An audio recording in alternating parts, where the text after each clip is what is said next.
Bien, pues como les decía, hoy vamos a tocar un tema bien interesante, es acerca de Ikram Antaki. Ella fue una escritora, una librepensadora, filósofa, nació en Siria, pero que ella por voluntad propia quiso ser mexicana. Así que ha habido muchas personas que están arraigadas a este país, que por alguna razón lo aman y son mexicanos de forma voluntaria, así como decía doña Chabela Vargas. Bueno, pues para darle la introducción a este tema, los dejo con una entrega, una cápsula que nos hizo nuestra reportera Anabel Gutiérrez.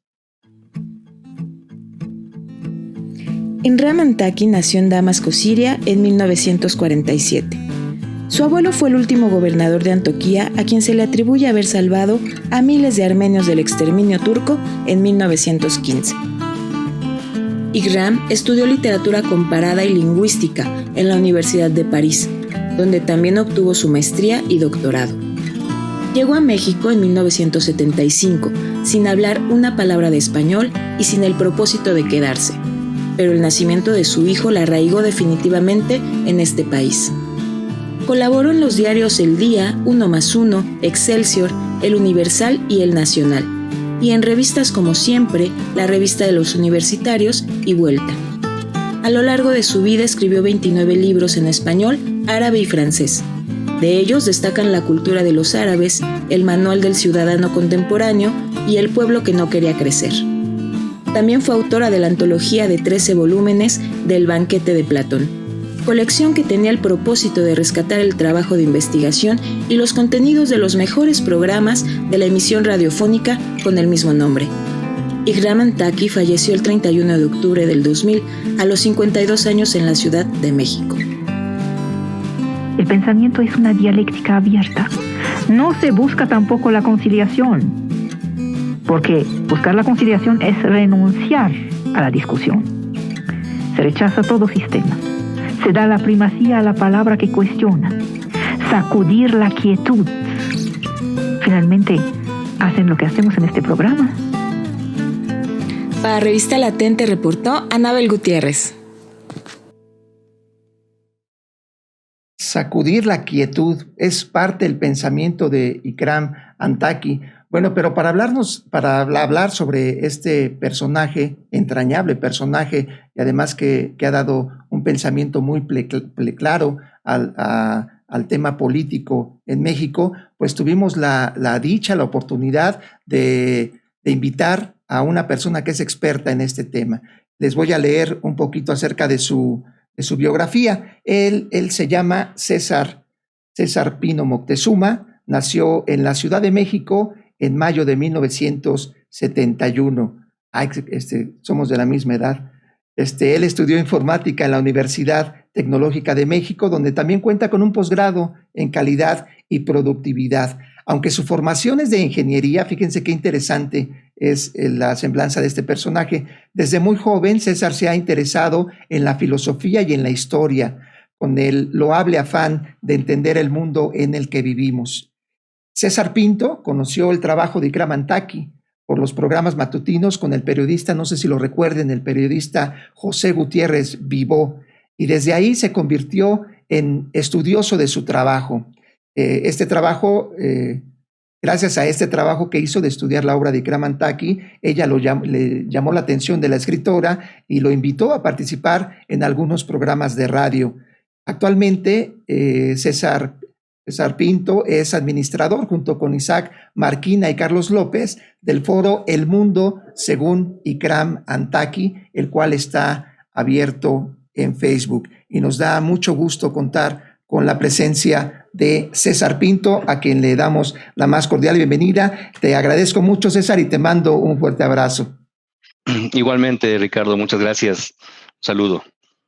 Oye, pues para abrir boca en este banquete que no será de Platón, pero será aquí de los cuates, platícanos, ¿cómo conociste a Ikram Antaki? Me llama mucho la atención eso. Sí, así es, Ricardo. Fíjate que ahora que mencionabas mi pequeña biografía, en el posgrado de calidad y productividad, un profesor fue el que nos dio la señal o nos dio la encomienda de escuchar a Gutiérrez Vivó en las mañanas como parte de las asignaturas. Y justo ahí fue donde la conocí, donde escuché por primera vez a Ikram. tuvo que haber sido finales de 94, 95. Y pues yo ya tenía esa inquietud pues me encantaba conocer, o me encanta conocer cosas, y pues como que me faltaba ahí quien me diera esa luz, y fue ICRAM con esos programas primerizos en la mañana con Gutiérrez Vivo, y posteriormente cuando inauguró sus programas del Banquete de Platón, y posteriormente el Ágora en los pues finales de los años 90 y pues hasta el 2000, que fue cuando desapareció, ¿no? Por desgracia. Oye, ¿y cómo fue tu experiencia ahí en estos programas? Antes de que nos platiques el pensamiento de ICRAM, ¿cómo fue tu experiencia de ir con esta autora y esos programas de radio? Pues mira, básicamente el punto fue la perseverancia. Ella en su momento, en un momento dado tenía su programa en las noches. O sea, es un programa de filosofía, un programa de conocimiento los domingos en la noche. Es muy difícil pues para un programa de radio sostenerse. Entonces llegó un momento dado en que decía, hagan llamadas, llamen para el rating. Y eso es lo que hacíamos, los escuchas que realmente nos interesaba abrevar de ese conocimiento, pues agarrábamos nuestro cassette nuevo, lo que ibas a comprarlo a Tepito o a donde sea, lo ponías, esperabas que llegara el programa, y 2 minutos antes o 3 de empezar, cuando estaban en la intro, pues hacías tu llamada. Hola, buenas noches, soy César Pinto, bla, bla, bla, vivo en tal lugar, llamo para el rating, y colgabas. Y eso era todo. Y de vez en cuando le mandábamos algunos faxes, hay gente que le mandaba cartas. Yo, por ejemplo, mandaba faxes con la computadora, pues ya desde ahí estaba ya la salida del fax y la entrada de las computadoras. Entonces, con algún programita que hacía faxes, pues le mandaba ciertas preguntas, le mandaba alguna participación sobre Cicerón y demás. Y de ahí fue que ella a lo mejor vio en ciertos radioescuchas el interés más allá del puro de la contemplación. Y entonces nos invitó a 5 de nosotros, Carlos López, uno de ellos, ahí fue donde yo lo conocí, al programa número 200, para que le diéramos nuestro punto de vista sobre qué opinábamos de los programas, cómo iba, qué ponía, qué quitaba y demás. Posteriormente, y lo quiero hacer muy rápido por el tiempo, hizo una serie sobre los programas del mal, 2 programas sobre los programas del mal, y me invita a mí solo a un ágora, pues para platicar de cómo veía, puesto que la gente, lo hacía con varios, no fui el único. Entonces, en ese programa en particular, como que la gente relativizó demasiado, no llegó al punto que ella quería, ya estaba muy desilusionada. Entonces yo me di cuenta de eso, y pues me tocó ser ahí como que el chivo expiatorio para decir, no te desavalorines, tranquila, la gente pues a lo mejor necesita un poco más de tiempo. Eso fue, la verdad, no es un programa muy bueno, yo estaba muy joven también, pero pues hice lo mejor que pude para alegrarle el ánimo, e incluso le hice reír, cosa que también era muy difícil. Entonces la verdad es que de ahí fue una amistad pues de tener su número telefónico, por ejemplo, ¿no? En alguna ocasión fue llamada a la Gran Logia Valle de México, por ejemplo. Entonces yo me enteré por algún conocido y le hablé por teléfono. Oye, ¿vas a estar cuándo, tal día? Pues allá nos vemos. Con los masones, ¿verdad? Exactamente. De hecho, en el foro acabo de subir un programa sobre los masones. Ya después daremos las indicaciones de cómo es el foro de El Mundo Según Ikram Mantaki. Y ahí dio una plática en un foro, en un auditorio que tienen allá en las calles de Sadi Carnot, muy interesante, un poquito así como de jalón de orejas les dio a estos masones de esa época, puesto porque como que sentía ella que estaban perdiendo el foco, habiendo tanta historia. Escúchenlo, el programa es muy interesante, habiendo tanta historia, pues como que veía que los masones de esa época, de los años 90, pues no estaban dando el 100% que deberían, y pues no sé si hoy en día ya se pusieron las pilas o no después de ese regaño, ¿no? Y pues yo no los he visto. Bueno, yo no los he visto, yo creo que hoy no le darían un jalón de orejas, hoy les darían de zapes, ¿no? Tal vez. y de hecho, Carlos López fue el afortunado, junto con otros compañeros, de llevarla a su casa. Entonces, pues, era una amistad honestamente muy, muy grande, de ir a su casa, de tomar un café con ella y pues y ayudar en lo que sea. Y entonces esa pasión pues también me llevó a que todos los cassettes que yo llegué a grabar y los que llegué a recopilar, porque este grupo de antaquistas, nos decimos, pues se formó básicamente por la necesidad de conseguir los cassettes pasados, los que yo no tenía. Y entonces fui a casa de Carlos, fui a casa de otras personas para conseguirlos, y ya que tenía los cassettes grabados, se quedaron un buen tiempo ahí, y luego me di a la tarea de digitalizar todos. Son más de 300 cassettes, 300 programas, Ah, entre ágoras, banquetes, programas de Gutiérrez Llevo especiales y lo que ha salido hasta la fecha, ¿no? Este grupo que hemos formado tiene a la fecha 762 miembros, de 45 que empezó cuando y ah. conocimos a Isaac y dijo, pues aquí tengo un foro, pues nos juntamos, y ya tenemos 762 y diario es lo que más me sorprende y les pregunto a ellos, a los antaquistas, pues ¿quién nos está recomendando? ¿Quién está diciendo dónde estamos? Porque diario recibo 4 nuevos miembros, 5 nuevos miembros, 3, 2, o sea, la verdad es que fascinado con algo pues que me gusta, ¿no? O sea, es una persona a la que no debemos dejar morir Claro, en el olvido, ¿no? Es alguien a la que claro. debemos seguir y más ahora con estos tiempos tan Bueno, convulsos. pues ojalá que me acepten en el grupo, yo me quiero afiliar. Bueno, Sí, yo claro. leí este librito, es que es el Manual del Ciudadano Contemporáneo, lo leí hace tiempo. Yo la verdad procuro hacerle señas aquí a los libros, como son míos. Sí, no, igual, La verdad no le claro. tengo fetichismo a los libros y me causó mucha alegría volver a leer citas que había subrayado. Por ejemplo, dice Ikram Antaki en este libro, el arte de argumentar se adquiere, es la mejor escuela de la democracia. Nuestro problema es que no argumentamos. Y tocando este tema, y aquí hay un ensayo sobre las pasiones políticas, ¿cómo consideras que esté vigente el pensamiento de Ikram Antaki en esta época tan pasional en términos de política? Mira, yo creo que es fundamental, digo, ahora que volteaste hacia abajo, pues aquí está mi copia también. Lástima que no me lo firmó, pero lo pude haber llevado. Tengo un par de libros firmados por ella, pero este no. Y justo es un manual para nosotros como ciudadanos, y sobre todo ahora que vienen las elecciones, de lo que históricamente se ha hecho, de cómo es el ser humano como votante, como parte de este engranaje que es la sociedad. Y en este capítulo que bien menciona sobre las pasiones, dice algo así, para vivir juntos necesitamos principios políticos más o menos compartidos, que es un Estado-nación, y eso fue una de las grandes pasiones que tuvo ella o las grandes preocupaciones, dejar de lado todo lo que son relativizar las cosas y decir hay verdades, hay tótems, si lo quieres poner así, grandes, que esos no los podemos relativizar. No podemos decir, pues para mí, pues la democracia es esto, o para mí el mal o la elección, la corrupción es esto. No, son cosas que están bien establecidas, bien ubicadas, y eso es lo que intentó hacer Ikram, decir, esto no lo invento yo, eso era otro de sus grandes valores.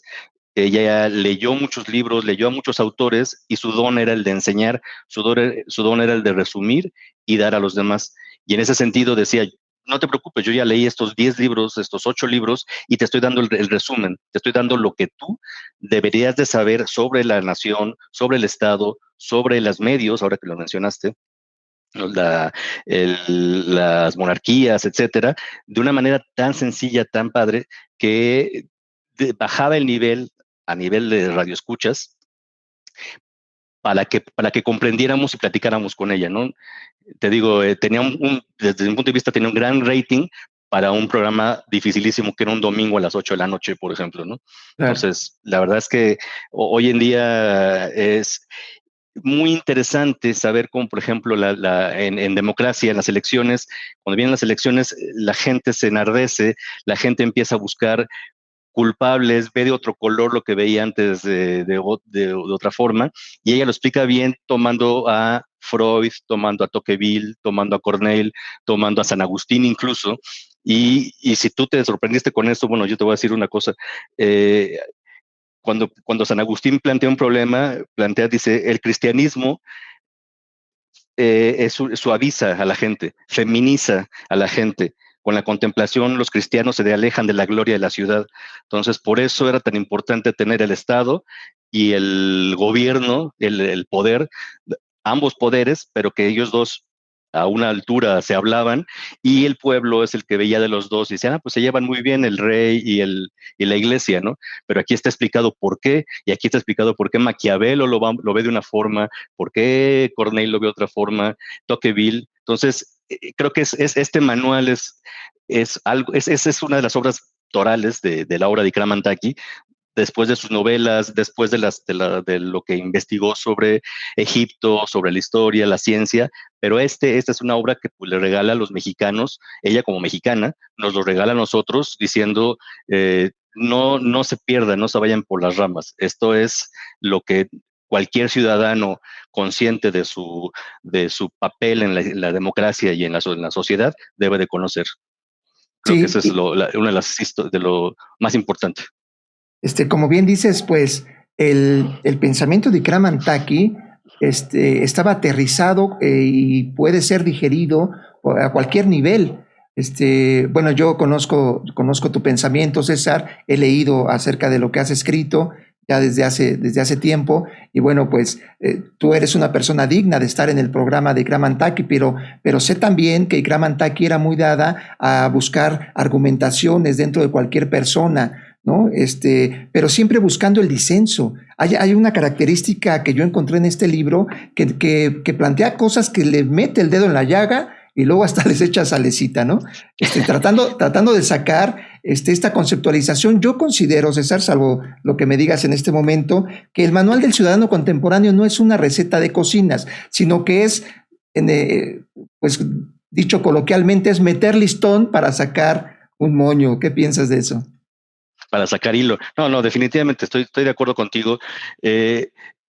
Justo el poner el foco, que eso es lo que un poquito hizo ella, donde te trata de quitar toda la basura, toda la viruta y decir el foco es por ejemplo, y con lo que ella nos dejó, entendemos mucho lo que ciertos manejos políticos, lo que ciertos políticos a lo mejor sin mucha gracia o sin mucha sapiencia nos intentan decir. Por ejemplo, al final de este capítulo de las pasiones, es más o menos la página 134, te dice el Estado-Nación. Ese es el foco que debes de tener, que poner, donde tienes dos cuerpos, y ahí está la invención de los dos cuerpos del rey, el cuerpo carnal, el cuerpo del ser humano, de la persona viviente, y el cuerpo de esa parte que ya es casi mitológica, que es en donde estamos viendo eh, como, bueno, pues como dice el presidente, digo, no quería irme muy al lado, pero dice, no voy a tocar la figura presidencial. Si leemos Ikram-Antaki veremos por qué está diciendo eso y por qué no, aunque suene chistoso, son dos personas diferentes. El personaje, el rey, el presidente que se va a dormir en la noche, que le duele la panza, que está cansado y demás, y la figura presidencial, que es el nombre, la figura que debemos de cuidar, de respetar, de reconocer, por lo menos, ya deja tú de respetar, de reconocer, pues si todos nosotros participamos en un ejercicio, pues finalmente el que ganó, pues si no, ¿para qué participas? Si ya sabes que no te va a gustar el resultado. Son cosas que te dice Ikram, que no pierdas el foco. Y ya después lo calificas, ya después dices, pues no funciona de este lado, de aquel lado está diciendo algo que no es correcto, pero primero es respetar esa institución.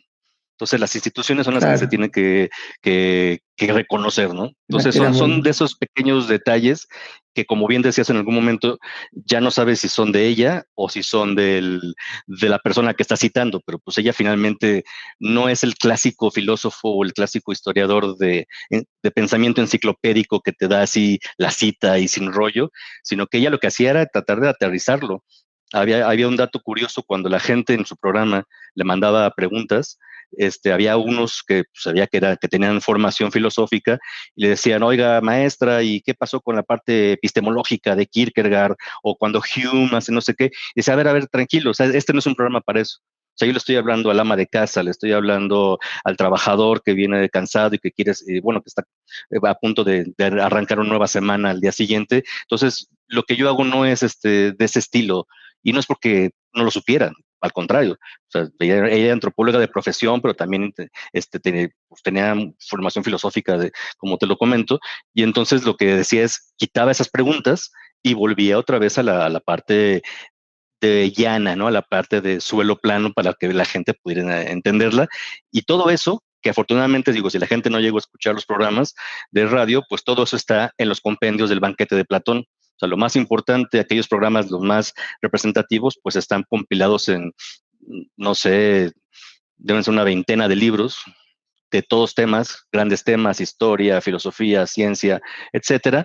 Y pues algunos programas donde vienen invitados especiales, gente de su tiempo. Germán Dehesa, por ejemplo, es uno de los más bellos Wow. programas que tiene, porque ambos hablan de la muerte, pero no de la muerte en general o filosóficamente hablando, sino de la muerte propia. Ambos pasaron por ese trance, ¿no? Ikram estuvo con un paro respiratorio y regresó de eso y lo cuenta, dice, no pasó nada. Yo me fui y la gente seguía trabajando, la gente seguía yendo al baño, la gente seguía comiendo. Entonces ya me doy, bueno, confirmo que la muerte pues es eso, es para el que se muere es nada y para los que se quedan es eso. Y Germán Dehesa pues hablaba de su propio padecimiento que tenía después del infarto, ¿no? Entonces se infartó y demás. Sí. Entonces es un programa hermoso que lo acabamos de volver a subir hace poquito, donde ambos, que ya no están, los dos desaparecidos, pues nos cuentan ese tipo de historias muy amenas, muy relajadas, pero con un gran valor filosófico en este caso, ¿no? Pero es un gran tema, el de la muerte. Y decían los antepasados que uno muere cuando ya no se le recuerda. Y qué bueno que estemos recordando a personas como Germán Dehesa y por supuesto como Ikram Antaki. Eso que dijiste acerca de que Ikram Antaki se dirigía al ama de casa, se dirigía al ciudadano de pie, a mí me llama mucho la atención porque eso es muy complicado. Cuando los intelectuales, sobre todo los orgánicos, empiezan a hablar con muchas esdrújulas, ¿no? Y sacan sus palabras domingueras, pues quieren hablarle a un tipo de gente y a veces pensamos que le están hablando para que no los entiendan, ¿no? Entre más sofisticado se pongan. Y Ikram Antaki no era así. En la mañana estuve platicando acerca del tema por ahí en el desayuno, sobre el tema de Ikram, y me decían, es que Ikram no tiene un rigor académico, pero con lo que tú nos señalaste hace poco de las citas que tiene de grandes pensadores también, obviamente no estará basado en el APA, ¿verdad? Pero sí, efectivamente, sí tiene un gran bagaje, tiene una gran enciclopedia que muestra aquí. Y acerca de lo que me mencionas sobre cómo veía al presidente como un ser humano y también como un símbolo, como una institución, hay una frase que anoté también aquí de cuando leí este libro que dice, la única verdadera legitimidad en una democracia la confiere la elección, o sea, la democracia en el voto y no la popularidad mediática. Y ese también ha sido uno de los grandes lastres que tenemos en política en México, que como llegan al poder sin legitimidad, empiezan a buscarla en esta popularidad mediática a través de encarcelar a algún líder o hacer una guerra contra el narco o cosas así. ¿Cómo has identificado tú que el pensamiento de Ikram Antaki nos pudiera ayudar desde la parte de la oposición? Se ha dicho que no existe una oposición seria, pero yo veo el pensamiento de Ikram Antaki que bien pudo haber sido una oposición muy seria y que pudiera hasta mejorar la forma de gobernar del actual presidente. ¿Qué opinas, César? Definitivamente. Ella se identificaba a sí misma como una conservadora, pero no conservadora como los conocemos ahorita, ¿no? Esta oposición que pues no da pie con bola, sino una conservadora de los valores, de las instituciones, y a partir de ahí, ese era su argumento principal, a partir de ahí entonces ahora sí, decirte por qué no puede ser esto o aquello de lo que estás atacando o combatiendo. Este lastre que tenemos de buscar al chivo expiatorio para poder legitimarse, pues ella aparte que lo identificaba históricamente hablando, pues ya como que ya lo preveía, ya veía que esto podía venir y pues sin mucha apuro, por lo menos procuraba dar los elementos para que no fuera únicamente eso lo que estamos buscando, ¿no? El famoso, te preparas para las elecciones, te matan en el camino, vas a votar y de repente ya se te olvida todo, ya olvidamos todo. Nos falta un montón todavía y definitivamente si alguno de los opositores tomara esa parte conservadora, porque déjame te digo que algunos de los grandes opositores hoy en día de la derecha, como ya digo, no podemos desligarnos de eso ni ponerles otros nombres, de esos conservadores de la derecha, eran amigos de ella o eran gente cercana a ella. Sin embargo, pero no la leían, ¿verdad? Con ellas. Yo creo que eran cercanos porque era su centro de gravedad por los que orbitaban ellos, pero realmente yo creo que no fueron o no tomaron ese camino, sino el del interés, que al final yo también les digo a mis hijos cuando estamos platicando, siempre busquen en dónde está el interés en cierta acción, en cierta cosa, y ahí van a encontrar, independientemente de la filosofía, de la moral, lo que sea, busquen primero dónde está el interés y por ahí van a encontrar que eso a lo mejor es algo Es algo que podríamos definir, buscar el argumento. O sea, ella, y pues algo que también, que aunque te lo dicen y te lo dicen, muchas veces no lo hacemos, es buscar el argumento del otro. Cuando estuvimos en San Ildefonso, hizo una serie de 4 o 5 sesiones en vivo para ciertos radioescuchas. Eso fue todo un experimento que por desgracia no resultó, pero estaba ella en esa ola, ¿no? De querer atraer el conocimiento y demás. Hizo una serie de presentaciones acerca de las pasiones, de las virtudes, más que las pasiones. Entonces, hablando sobre la tolerancia, hablando sobre el otro, y en eso me acuerdo mucho y lo tengo muy presente, de cuando te pones en los pies del otro, en los zapatos del otro, y lo ves al revés. O sea, tienes que tener tu argumento claro, escuchar el del otro, pero no nada más quedarte ahí, pues qué padre, ¿no? Tu argumento y el mío, sino al final es poder agarrar un poco de lo que él y hacerte que cambies.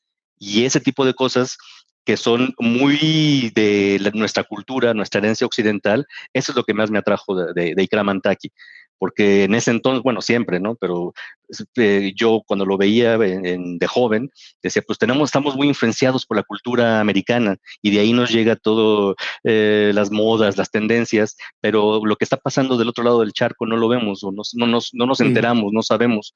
Y ese fue el gran valor de ella, claro, que vino y se trajo, y ella lo sabía, que traía todos esos libros, todas esas revistas, todas esas películas. Hay mucha información en algunos artículos de periódico de aquella época, o cuando hacía un programa con Ricardo Garibay, donde decía, a ver, Ikram Antaki, dame tu visión de Europa, ¿y qué se está escuchando? Pues mira, tal película y tal libro salió apenas ayer, y tal autor, y bla, bla, bla.